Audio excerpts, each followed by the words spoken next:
Assalamualaikum warahmatullahi wabarakatuh. Perkenalkan saya Haja Susilawati. Pada kesempatan kali ini saya akan membahas sebuah tema yang sangat penting dan menarik, yaitu terkait dengan hukum internasional dalam perspektif Islam. Video ini dibuat dalam pemenuhan tugas akhir semester mata kuliah Hukum Internasional dengan dosen pengampu Ibu R. Eriska Ginalita Dwi, SHMH. Baik, kita langsung saja ke pembahasan.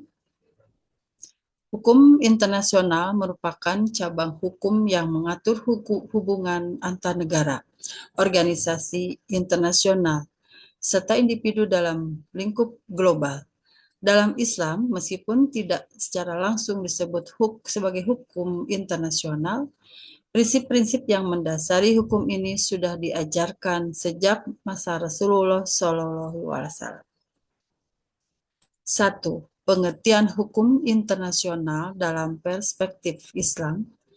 Hukum internasional dalam perspektif Islam dikenal sebagai fiqh al-syar, yang merupakan cabang dari fiqh al-mu'amalat.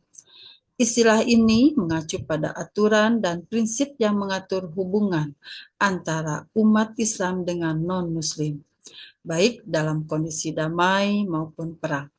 Konsep ini dikembangkan oleh ulama klasik seperti Imam Abu Hanifah dan Imam Al-Sarakhsi.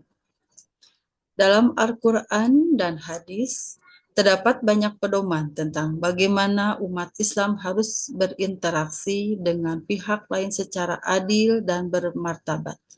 Seperti dalam Sunnah Al-Hujurat ayat 13 yang menekankan bahwa pentingnya persaudaraan antar bangsa. Wahai manusia, sesungguhnya kami telah menciptakan kamu dari seorang laki-laki dan perempuan. Kemudian kami menjadikan kamu berbangsa-bangsa dan bersuku-suku agar kamu saling mengenal. Sesungguhnya yang paling mulia di antara kamu di sisi Allah adalah orang yang paling bertakwa. Sesungguhnya Allah Maha Mengetahui lagi Maha Teliti. Kemudian dalam surat Al-Mumtahanah ayat 8 yang mengatur hubungan damai dengan non-muslim selama mereka tidak memerangi umat Islam. Allah tidak melarang kamu berbuat baik dan berlaku adil terhadap orang-orang yang tidak memerangi dalam urusan agama dan tidak mengusir kamu dari kampung halamanmu. Sesungguhnya Allah mencintai orang-orang yang berlaku adil. Prinsip hukum internasional dalam Islam. Kemudian kita masuk ke prinsip hukum internasional dalam Islam.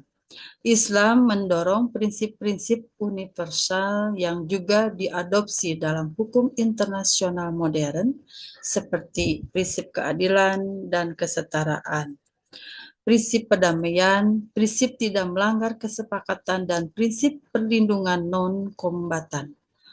Prinsip keadilan dan kesetaraan dalam Islam memandang bahwa semua manusia dipandang setara, tanpa memandang ras, agama, atau kebangsaan.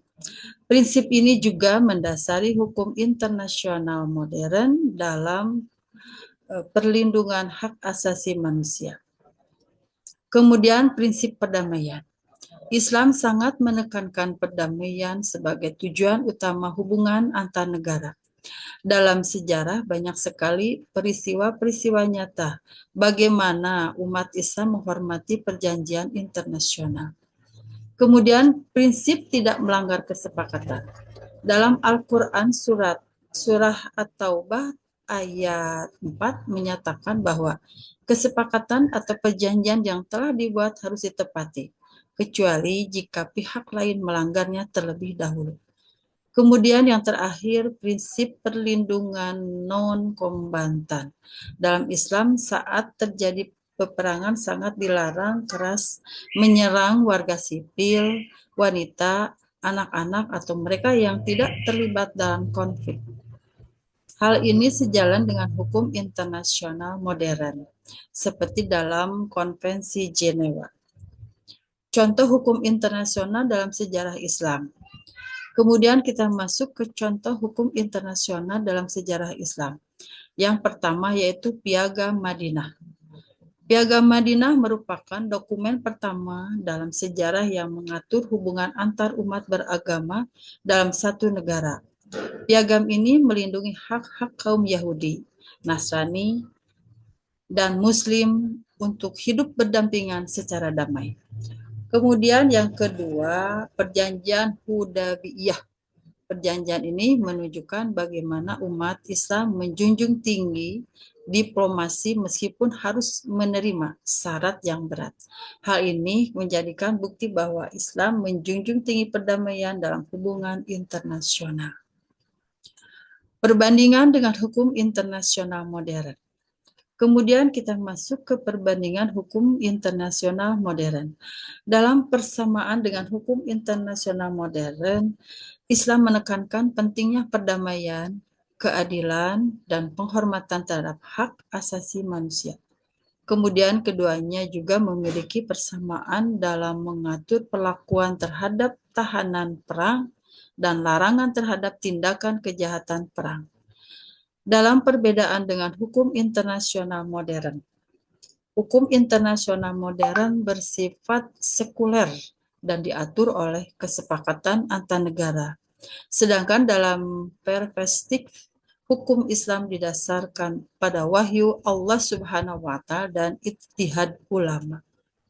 Kemudian perbedaan yang kedua yaitu dalam Islam tujuan hukum internasional tidak hanya untuk kepentingan duniawi, tetapi juga sebagai jalan menuju keridhaan Allah Subhanahu wa Ta'ala.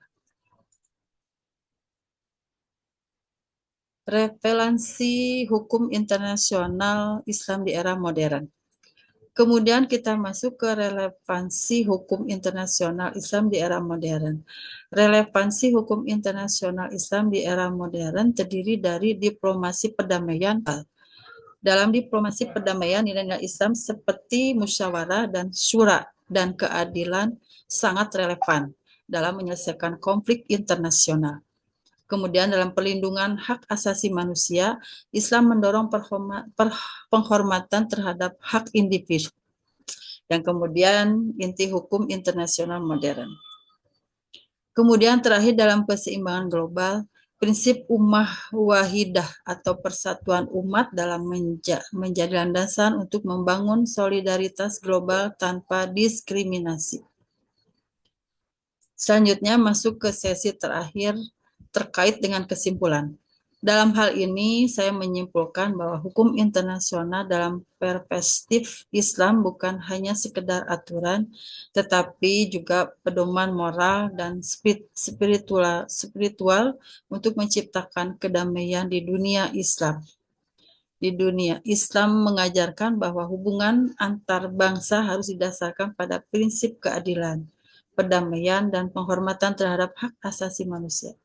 Dengan memahami dan menerapkan prinsip-prinsip ini, bukan hanya sekedar menjalankan hukum, tetapi juga mewujudkan nilai-nilai universal yang bermanfaat bagi seluruh umat manusia. Demikian yang dapat saya sampaikan. Semoga bermanfaat dan dapat membuka wawasan kita bersama. Terima kasih atas perhatiannya. Sampai jumpa di tugas berikutnya. Wassalamualaikum warahmatullahi wabarakatuh.